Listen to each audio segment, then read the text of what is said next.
बुंदेलखंड की वीरभूमि सदियों से शौर्य, बलिदान और मित्रता की कहानियों के लिए जानी जाती रही है। इसी धरती पर जन्मे थे वीर आल्हा और ऊदल, जिनकी गाथाएं आज भी लोकगीतों में गूंजती हैं। उनकी तलवारों की चमक, उनके हृदय की सच्चाई और उनके साहस की मिसाल आज भी लोगों को प्रेरित करती है। ये कथा है मछला हरण की, एक ऐसी घटना जिसने उनकी वीरता और निष्ठा को अमर बना दिया।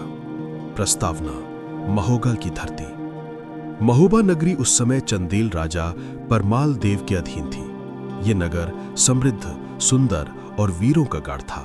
यहाँ के सैनिक युद्ध कला में निपुण थे और हर घर में वीरता की कहानियां जन्म लेती थीं। आल्हा और ऊदल देसराज के पुत्र परमाल देव के सबसे विश्वसनीय योद्धा थे। दोनों भाई बचपन से ही युद्ध कला में निपुण थे।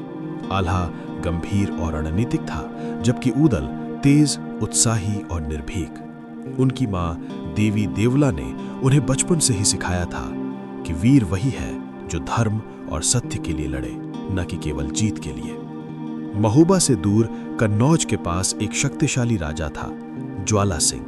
वो अत्यंत पराक्रमी था, लेकिन उसके स्वभाव में अहंकार भी था।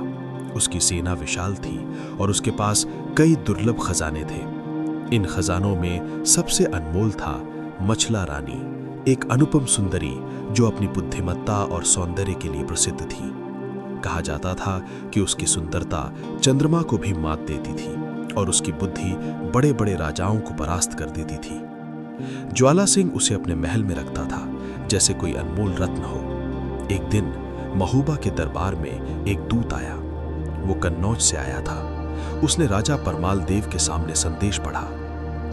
ज्वाला सिंह कहता है कि महोबा के वीर केवल नाम के हैं। यदि उनमें साहस है तो आकर मछला रानी को ले जाएं। ये सुनकर दरबार में सन्नाटा छा गया। ये सीधा अपमान था। आल्हा ने उठकर कहा, महाराज, ये केवल आपका नहीं, पूरे महोबा का अपमान है। हम इसे सहन नहीं करेंगे। ऊदल ने तलवार निकालते हुए कहा, भैया आज ही चलो, उस घमंडी ज्वाला सिंह को सबक सिखाना होगा। राजा परमाल ने गंभीरता से कहा, युद्ध आसान नहीं है। ज्वाला सिंह की सेना विशाल है, सोच समझकर कदम उठाओ। लेकिन आल्हा और ऊदल ने निश्चय कर लिया था। आल्हा ने एक योजना बनाई। हम सीधे युद्ध नहीं करेंगे, उसने कहा। पहले कन्नौज में प्रवेश करेंगे, जानकारी जुटाएंगे और सही समय पर मछला रानी को मुक्त कराएंगे। ऊदल मुस्कुराया, यानी चोरी? आल्हा ने जवाब दिया, धर्म के लिए किया गया कार्य चोरी नहीं, पराक्रम होता है। दोनों भाई कुछ चुनिंदा सैनिकों के साथ कन्नौज की ओर निकल पड़े। रास्ता कठिन था, घने जंगल, ऊंचे पहाड़ और दुश्मनों से भरे इलाके। लेकिन आल्हा और ऊदल का साहस अडिग था। एक रात जब वे जंगल में विश्राम कर रहे थे, एक साधु उनके पास आया।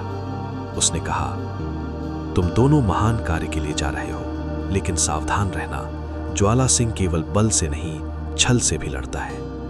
आल्हा ने साधु को प्रणाम किया। हम धर्म के मार्ग पर हैं, हमें कोई नहीं रोक सकता। कन्नौज में प्रवेश। कन्नौज पहुंचकर उन्होंने अपने रूप बदल लिए। आल्हा एक व्यापारी बन गया और ऊदल उसका सहायक। उन्होंने शहर में घूम घूम कर जानकारी जुटाई।